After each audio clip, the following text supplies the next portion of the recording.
Agora, professor, voltando à política, uma outra notícia que chama atenção nessa manhã de sábado, o presidente do Supremo, o ministro Dias Toffoli, pediu que a Receita Federal e a Procuradoria-Geral da República apurem se houve irregularidades na abertura de uma investigação da Receita contra o ministro Gilmar Mendes, também do Supremo Tribunal Federal. Esse pedido do Dias Toffoli atende a uma solicitação do próprio Gilmar Mendes, que cobrou uma explicação sobre a abertura dessa investigação contra ele. Como é que o senhor viu essa questão, esse episódio envolvendo os ministros Gilmar Mendes e agora o Dias Toffoli do STF?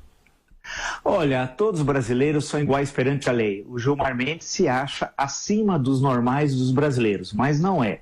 Ele imagina, Gilmar Mendes, que está em vigor no Brasil a Constituição Imperial de 1824, o capítulo referente ao poder moderador, que transformava a figura do imperador em inviolável, sagrada e que não responderia sobre os seus atos. Gilmar Mendes acha que é o imperador. Não, Gilmar, aqui é uma república. Todos são iguais perante a lei.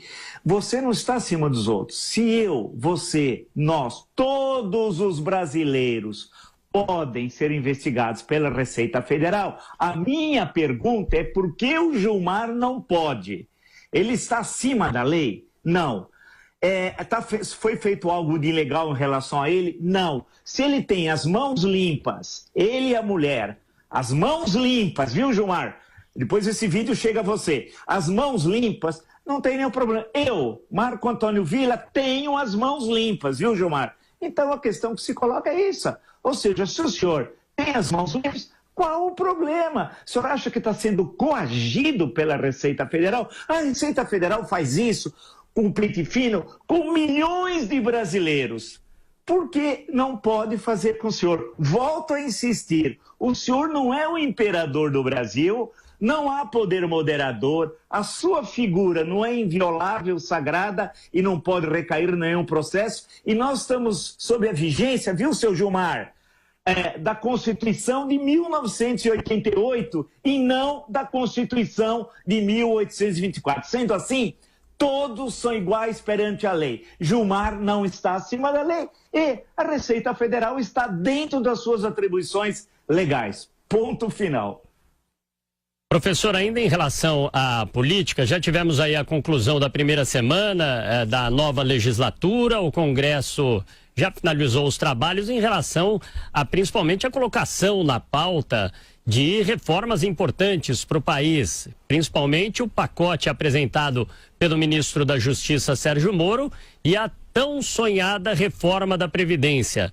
Dessa vez vai, professor, o governo parece que tem o Congresso aí bem articulado, está nas mãos do governo. Enfim, dessa vez parece que o quadro é melhor, é mais apresentável, é mais, enfim, definitivo, não, professor?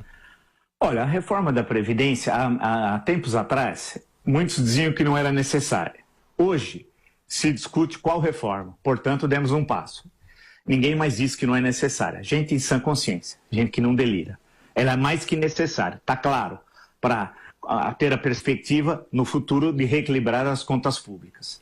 Isso qualquer pessoa que sabe somar 2 mais 2 igual a 4 sabe da sua necessidade. Ponto. A questão que se coloca, e eu tenho insistido nisso, esse é um assunto para profissionais. Ou seja, a articulação Palácio do Planalto Congresso Nacional tem de ser realizada por profissionais. Ou seja, por exemplo, o relator da reforma da Previdência tem de ser um deputado com larga experiência na casa, que conheça o funcionamento da casa. E por quê? Porque a tramitação começa pela Câmara dos Deputados. 2 votações, depois vai ao Senado, mais 2 votações. Tanto na Câmara como no Senado é necessário quórum constitucional, 3/5, o que não é fácil obtê-lo. Isso é fundamental. Sendo assim, o Palácio do Planalto vive uma situação anômala. Que situação anômala é essa? O presidente da República, depois de 3 intervenções cirúrgicas, está aqui em São Paulo, em processo de recuperação, e as notícias de ontem são bastante positivas, né? E não está em condições, evidentemente, de exercer plenamente a presidência da República. E por que isso é importante? Porque o governo soltou alguns balões de ensaio sobre várias reformas da Previdência, ou seja, sobre itens importantes. E no presidencialismo, Quem tem a última voz é o presidente da República. Então, ele que vai apontar o dedo e vai dizer, a reforma é essa. E por que isso é importante? Porque vai ser aquilo que vai ser negociado com o poder legislativo. A grande questão é que há um vazio, tendo em vista, como eu disse, essa situação anômala em relação ao presidente da República. Aí, aquilo que o cenário está bem desenhado, ou seja, fraqueza do PT, fraqueza da oposição, um sentimento de necessidade dessa reforma, abre caminho para alguns ministros que são muito capazes em sua área, mas não sabem articular politicamente. Quem? 2 pontos. Paulo Guedes. Paulo Guedes montou uma excelente equipe no Ministério da Economia, mas não é um articulador político. Vide o episódio da eleição do Senado. Ele estava articulando com o criminoso Renan Calheiros.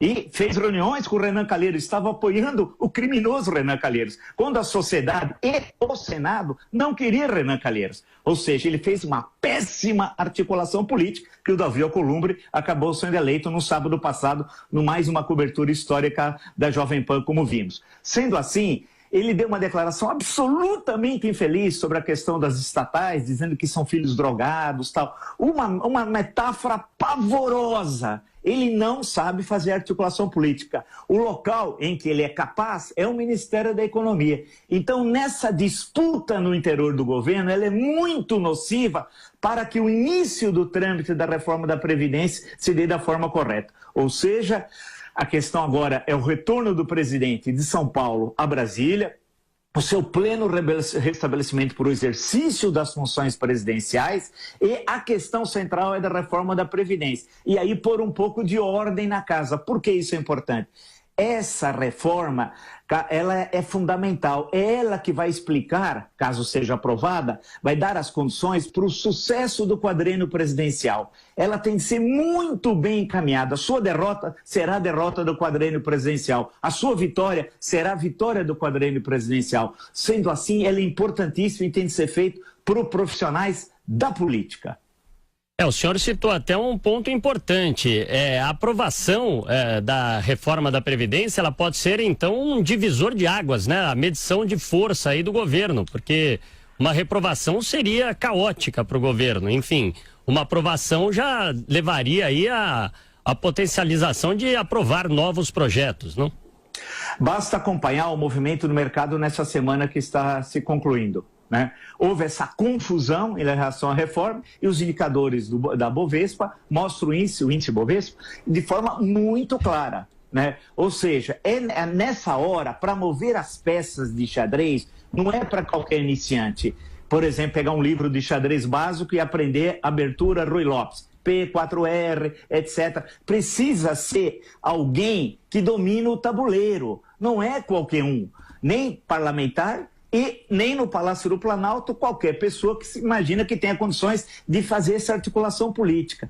Hoje, tudo no Brasil, a reativação da economia, um desenvolvimento com um crescimento de 5%, 6% ao ano, reequilibrar as contas públicas, sinalizar para o mundo que as condições do Brasil elas estão profundamente alteradas para o bem, passa e a condição sine qua non pela reforma da Previdência. Daí a necessidade de ter uma reforma articulada, bem articulada pelo governo, e a relação política com o Congresso Nacional seja feita por profissionais da política e lá no Congresso escolher lideranças capazes nas duas casas para a tramitação da proposta. Não pode ser como agora, ter líder do governo, um deputado de primeira legislatura. Isso é piada. Isso é piada, que não sabe convocar uma reunião, não sabe escrever um WhatsApp, escreveu errado, não tem condições. Aí você joga contra o time, né? Contra o seu próprio time. Então é condição indispensável, pessoas responsáveis, com habilidade política, com conhecimento das duas casas no Congresso, né? E que consigam negociar. O presidente Rodrigo Maia, na Câmara dos Deputados, vai ter, por exemplo, papel fundamental, que me parece que a questão central não será a aprovação no Senado, que tem um cenário mais tranquilo, vai ser na Câmara. Por isso que é fundamental o retorno do presidente, o pleno exercício das funções presidenciais, uma articulação segura no Palácio do Planalto, para que essa reforma possa, por volta de junho, julho, antes disso é improvável, ser aprovada e a partir dali o Brasil enfrentar outros grandes desafios. Muito bem, professor Marco Antônio Villa. Professor, hoje à tarde Santos e Mirassol no Pacaembu, hein? Vai repetir o Ituano? Não vai tomar mais 5 não, né? Não, vai ser 3-0, pode registrar. Tá anotado, então, no Pacaembu, hein? Dá pra ir, dá até pra aproveitar o sabadão.